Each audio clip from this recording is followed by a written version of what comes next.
আসসালামু আলাইকুম। প্রিয় দর্শক, আমাদের মসজিদ পরিচিতি নিয়ে নতুন একটি ভিডিও প্রোগ্রাম আমি সোহেল আহমদ আপনার সামনে তুলে ধরব।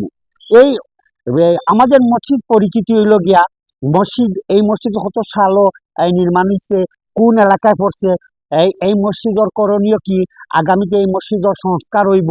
সাধারণ সম্পাদক এবং মসজিদের মতোয়ারি ইমাম সাহেব তারার লগে আমরা কথা কইমু, সাধারণ মানুষের লগে কথা কইমু, তা হইন আমরা লগে আমরা আছি আপনার লগে।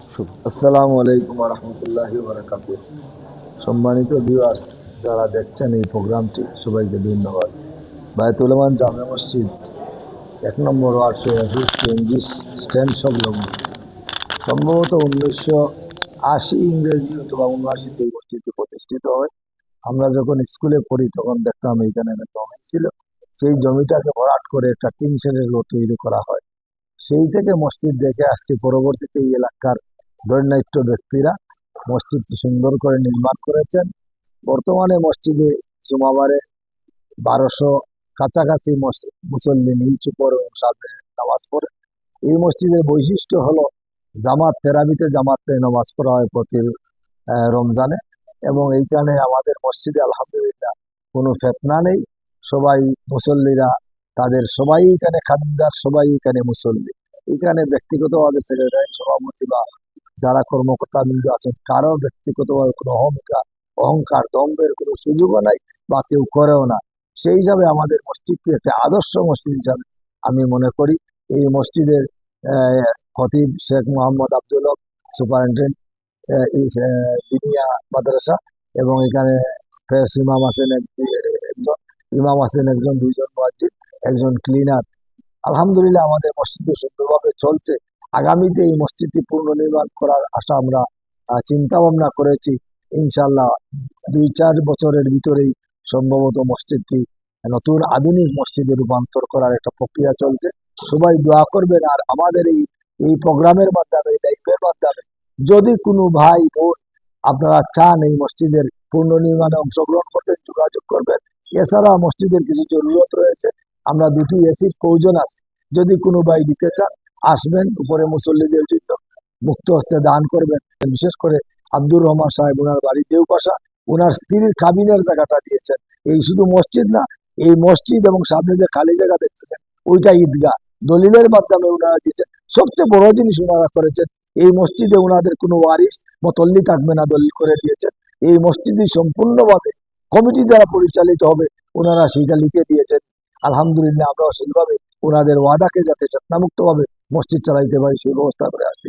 আমরা ওখানে আইছি এই মসজিদর এই ইমাম সাহেব শেখ আব্দুল হক, তার লগে একটু কইমু মসজিদ সম্বন্ধে এবং তাই নিয়ে কত বছর ধরে আসুন এবং এই মসজিদর রমজানের সময় আপনার আমরা জানি ইসলামী কোনো এই তারাবি হয়, সেই সম্বন্ধে আমরা খুব সংক্ষিপ্তে আপনি এই মানুষ এই মসজিদ সম্বন্ধে এবং আপনার স্পেশালি মসজিদ রমজান হচ্ছে যেগুলো এগুলো আপনার মতো। যে বায়তুল আমান জামে মসজিদ মৌলভীবাজার শহরের শমশাননগর রোডে প্রাইমারি স্কুল রোডস্থ এই মসজিদ অবস্থিত। এটি একটি ঐতিহ্যবাহী জামে মসজিদ এবং শহরের যে বৃহৎ 6টি মসজিদ আছে এর মধ্যে একটি বড় মসজিদ বায়তুল আমান জামে মসজিদ। এই মসজিদে নিয়মিত 5 ওয়াক্তের নামাজে অনেক মুসল্লিয়ানে কেরাম হন এবং জুমাবারে বিভিন্ন এলাকা থেকে আমাদের মুসল্লিয়ানে কেরাম আগমন করেন।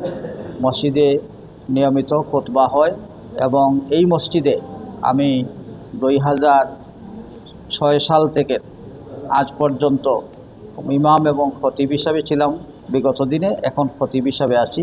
আমাদের মসজিদে আরও 2জন সম্মানিত ইমাম সাহেব আছেন, 2জন মুয়াজ্জিন সাহেব আছেন, একজন খাদেম আছেন। আমাদের মসজিদ কমিটি অত্যন্ত সুন্দরভাবে সুগঠিতভাবে প্রতি মেয়াদ উত্তীর্ণ হওয়ার পরে গঠিত হয়। আসলে বায়তুল আমান জামে মসজিদ অনেক পুরনো একটি মসজিদ, 1982 সাল থেকে প্রতিষ্ঠিত। এই মসজিদটি অনেক বড় একটি মসজিদ। এই এলাকার মুসল্লিরা প্রতিদিন 5 ওয়াক্ত নামাজ হয়। প্রতি শুক্রবারের জমায়েত অনেক বড় জমায়েত হয় এখানে, এবং মুসল্লিরা অত্যন্ত সুন্দরভাবে এখানে নামাজ পড়েন। এই দীর্ঘ পুরনো এই মসজিদের অনেক ঐতিহ্য রয়েছে। তাছাড়া এই মসজিদে যে ইমাম সাহেব আছেন উনি অত্যন্ত সুন্দরভাবে তেলাওয়াত সহ মসজিদের নামাজ পরিচালনা করেন। আমিও এখানে নামাজ পড়ি প্রতি শুক্রবার সব 5 ওয়াক্ত নামাজ, যখনই সুযোগ পাই নামাজ পড়ার চেষ্টা করি। আমাদের এই বায়তুল মুকাররম জামে মসজিদ মৌলভীবাজার পৌরসভার 1 নং ওয়ার্ডে অবস্থিত। আমরা দীর্ঘদিন থেকে মসজিদের যারা কর্তৃপক্ষ আছেন তারা সৌন্দর্য মণ্ডিত করার জন্য সর্বদা নিয়োজিত। অনেক দূর দূরান্ত থেকে এই মসজিদে মুসল্লিরা নামাজ পড়তে আসেন এবং আপনারা জানেন আমাদের মসজিদের অত্যন্ত সুনামধন্য এবং অভিজ্ঞ খতিব আমাদের আন্তর্জাতিক সম্পন্ন হযরত মাওলানা আব্দুল হক সাহেব হুজুর আমাদের এখানে প্রধান খতিব। উনি প্রত্যেক শুক্রবারে নামাজ পড়েন। আলহামদুলিল্লাহ রাব্বিল আলামিন, আসসালাতু ওয়াসসালামু আলা সাইয়্যিদিল মুরসালিন ওয়া আলা আলিহি ওয়া সাহবিহি আজমাইন। রব্বানা লা তুযিগ কুলুবানা বা'দা ইয হাদাইতানা ওয়া হাব লানা মিন লাদুনকা রাহমাতান ইন্নাকা আনতাল ওয়াহ্হাব। আয় আল্লাহ, বাংলাদেশকে সুন্দরভাবে একটি মুসলিম বিশ্বের মধ্যে উন্নত মুসলিম দেশ হিসাবে কবুল করে নাও। এই দেশে ইসলামের সকল বিধান আমরা যেন পালন করতে পারি।